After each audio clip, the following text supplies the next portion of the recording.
कोई भी chronic lung problem थी, तो प्लीज़ अपने आप को एक बार टेस्ट ज़रूर कराएं, क्योंकि हमें ये स्थिति जानना बहुत ज़रूरी है कि आपके बॉडी के ऑर्गन जो हैं वो अपनी लेवल पे काम कर रहे हैं या नहीं कर रहे हैं।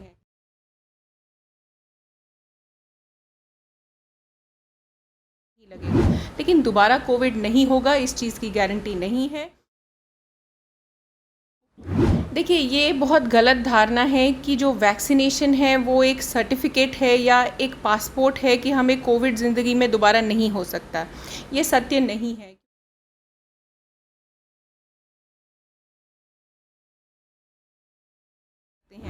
और यदि आप इस वेरिएंट से बचना चाहते हैं तो एक सिंपल सर्जिकल मास्क आपको बहुत अच्छे तरीके से बचा सकती है। हम हॉस्पिटल पोस्ट कोविड इफ़ेक्ट्स किस तरह के हैं, क्योंकि बहुत सारे लोगों को बहुत सारी कॉम्प्लिकेशंस आ रही हैं बट उनको समझ नहीं आ रहा कि ये पोस्ट कोविड इफ़ेक्ट्स हैं या अलग है। तो इस पे हालांकि कोविड ख़त्म नहीं हुआ है, मगर जिस तरह से लोगों का बिहेवियर है उससे लगता है कि कहीं ना कहीं डर ख़त्म हो गया है। समाज में जो नॉर्मल SOP प्रोटोकॉल की थी वो फॉलो नहीं की जा रही हैं, मास्क नहीं पहन रहे लोग, सोशल डिस्टेंसिंग बहुत कम है, और ख़ास तौर पे अगर किसी को माइनर फीवर हो भी रहा है तो वो नॉर्मल दवाई खा के घर पे ही ठीक हो रहा है।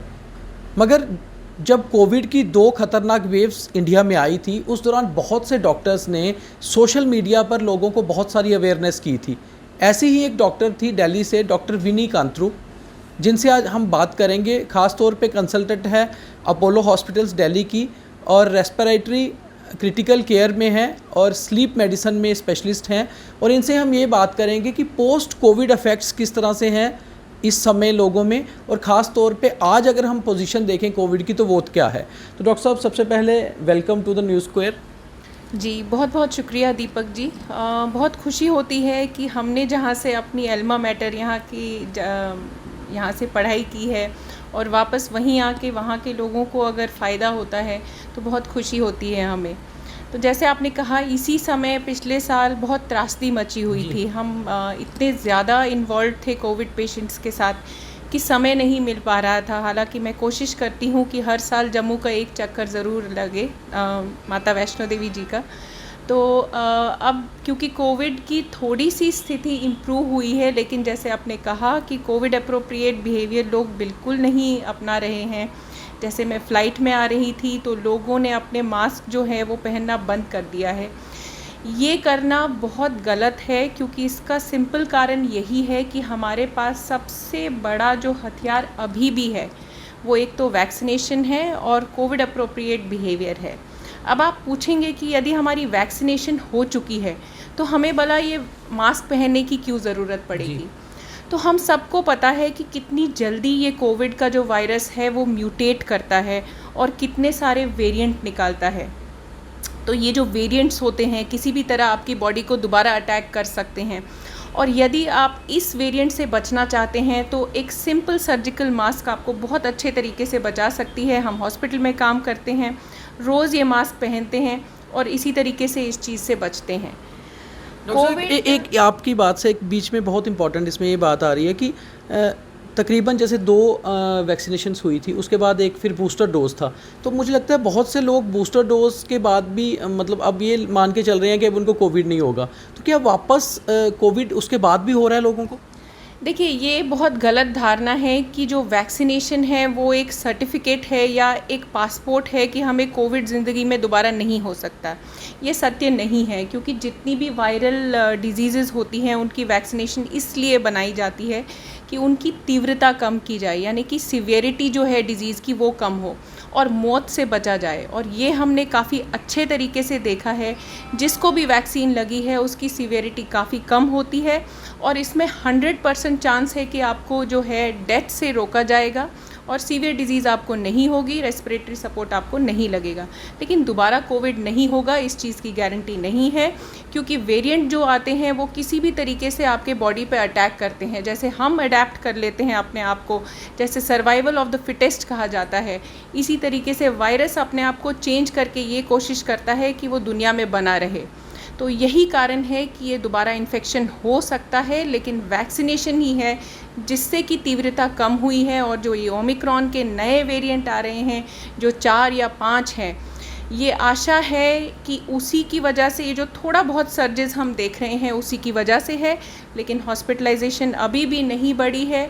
अभी भी हमारे हॉस्पिटल में जो भर्ती हुए लोग हैं वो बहुत कम है। वो वही लोग हैं मोस्टली जिन्हें वैक्सीन नहीं लगी है। डॉक्टर साहब, द मोस्ट इम्पॉर्टेंट इज़ कि लोगों को तकरीबन अभी तक एक चीज़ नहीं समझ आ रही, जिनको फर्स्ट वेव में, सेकंड में या थर्ड वेव में कोविड हुआ है, जो कोविड से ग्रस्त रहे हैं, पोस्ट कोविड इफ़ेक्ट्स किस तरह के हैं? क्योंकि बहुत सारे लोगों को बहुत सारी कॉम्प्लिकेशंस आ रही हैं, बट उनको समझ नहीं आ रहा कि ये पोस्ट कोविड इफ़ेक्ट्स हैं या अलग हैं। तो इस पे थोड़ा सा आप बताएं। जी, बहुत ज़रूरी है हमें जानना कि लोग जिन्हें ऑक्सीजन की ज़रूरत पड़ी थी, उनके बॉडी का हर एक अंग जो है वो इन्वॉल्व हो सकता है, जिससे कि हमारे टॉप टू टो हम जैसे कहते हैं कि इन्वॉल्वमेंट हो सकती है। बाल गिरना, वीकनेस रहना, स्किन चेंज हो जाना, आपके बहुत सारे मेजर ऑर्गन्स इन्वॉल्व हो जाना, जिसमें कि हार्ट एक बहुत इम्पॉर्टेंट आपका ऑर्गन है, एक वाइटल ऑर्गन है। ब्रेन फॉगिंग वो भी हो सकता है। आपके मस्कुलोस्केलेटल सिस्टम जो है वो इन्वॉल्व हो सकती है, उनकी डीकंडीशनिंग होती है। आप प्रॉपर उस लेवल पे काम नहीं कर पाते हैं जैसे पहले कर पा रहे थे। किडनीज़ पे असर आ सकता है, नई डायबिटीज़ शुरू हो सकती है, थायराइड पे असर पड़ सकता है। तो बहुत ही अनिवार्य है, यदि आपको इस तरीके का कोविड हुआ था जो बहुत सीवियर था और साथ में आपको कोमॉर्बिडिटीज़ थी, यानी कि डायबिटीज़, हार्ट की कंडीशन, किडनी की कंडीशन, कोई भी क्रॉनिक लंग प्रॉब्लम थी, तो प्लीज़ अपने आप को एक बार टेस्ट ज़रूर कराएं, क्योंकि हमें ये स्थिति जानना बहुत ज़रूरी है कि आपके बॉडी के ऑर्गन जो हैं वो अपनी लेवल पे काम कर रहे हैं या नहीं कर रहे हैं। इसमें सबसे अनिवार्य आपका मस्कुलोस्केलेटल सिस्टम, हार्ट, किडनी और लंग्स है।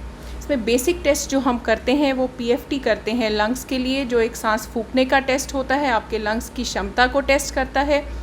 एक्सरे या फिर सीटी स्कैन कर सकते हैं, जिसमें हम देखते हैं कि फाइब्रोसिस तो नहीं डेवलप हुई है।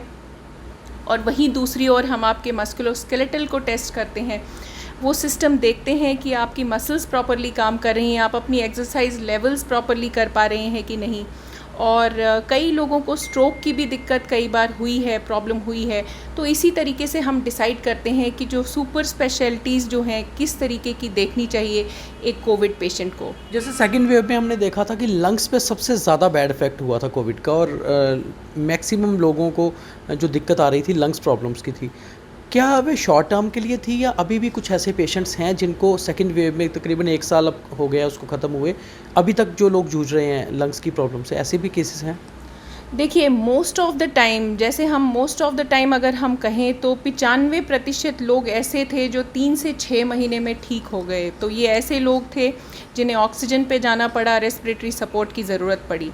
लेकिन कुछ आधे पेशेंट ऐसे भी हैं जिसमें 3 से 5% जो केसेस हैं इस तरीके के हैं जिनकी अभी भी ऑक्सीजन जो है अप्रैल 2021 से अभी तक आकर जो है वो चल रही है, कम ज़रूर हुई है लेकिन फिर भी इन्वॉल्वमेंट है। ये कुछ ऐसे लोग हैं जिनकी नर्व्स इन्वॉल्व हो गई थी कोविड के कारण, या फिर लंग में फाइब्रोसिस भी हुई थी। तो मल्टी सिस्टम इन्वॉल्वमेंट अगर किसी को होता है तो जाहिर है कि उन्हें ठीक होने में थोड़ा ज़्यादा समय लगेगा।